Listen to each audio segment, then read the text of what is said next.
Are you looking for a tax-efficient route to generate regular income? Well, look no further than the SBI Dividend Yield Fund.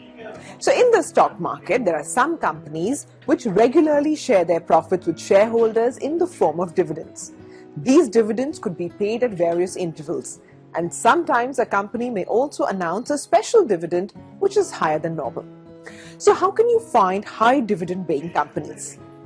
Judging the dividend paid by large, mid and small companies in absolute terms would be like comparing apples to oranges. So what savvy investors do is they calculate the dividend yield, which allows them to judge dividends across companies on a level playing field.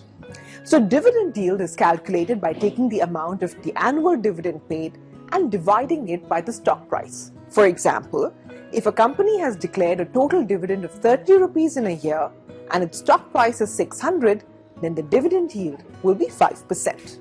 Some of the key attributes of such companies is that they are relatively more mature businesses with an ability to generate healthy free cash flows. They are relatively less prone to downside risk in falling market, coupled with capital appreciation prospects in a reviving market.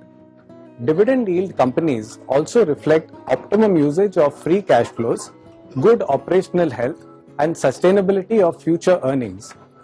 Research shows that high dividend yield companies also limit the downside risk, and thus they are better placed to weather economic downturns.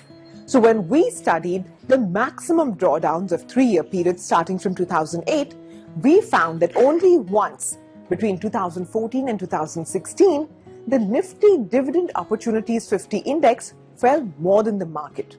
In all the other 3-year periods, its maximum drawdown was much lower than other indices like the Nifty 100, mid-cap or small-cap.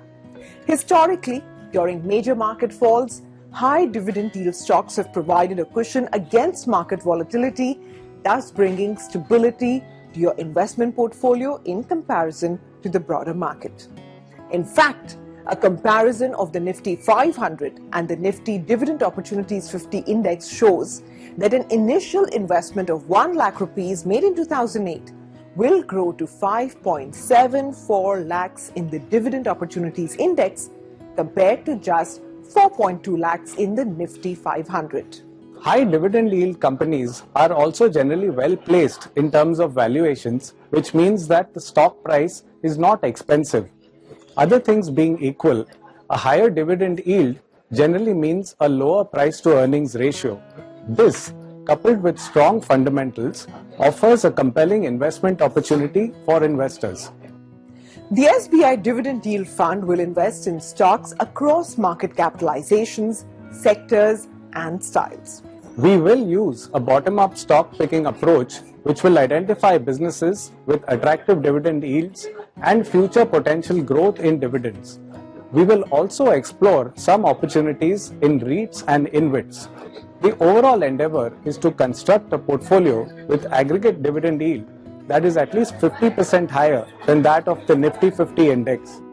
And here's the best part for those looking to use this route to create a potential regular income. So if you create this regular income by investing directly in stocks of dividend yielding companies, then you should know that 10% TDS is deducted on the dividend proceeds and they are tax exempt only up to 5,000 rupees. Beyond this, they are taxed at the prevailing slab rate. For those in the highest tax bracket, this could be as high as 35.88%, including cess and surcharge. Forget direct stocks. Even if you opt for a dividend yield mutual fund scheme, but you choose the income distribution cum capital withdrawal option, your tax liability will still remain as high. But what you can do is choose the growth option and create a systematic withdrawal plan where the maximum tax liability of capital gains will be 17.94% for the short term and 11.96% for long term, including cess and surcharge. So let's assume that an investor has invested 10 lakh rupees in direct stocks as well as a dividend yield fund, which will seek to generate income via the SWP method. So if we take, say, a 6% dividend yield, then both options would yield about 60,000 rupees annually in the form of dividend, if you're invested in direct stocks, and redemption proceeds if you have invested in the Dividend Yield Fund SWP option.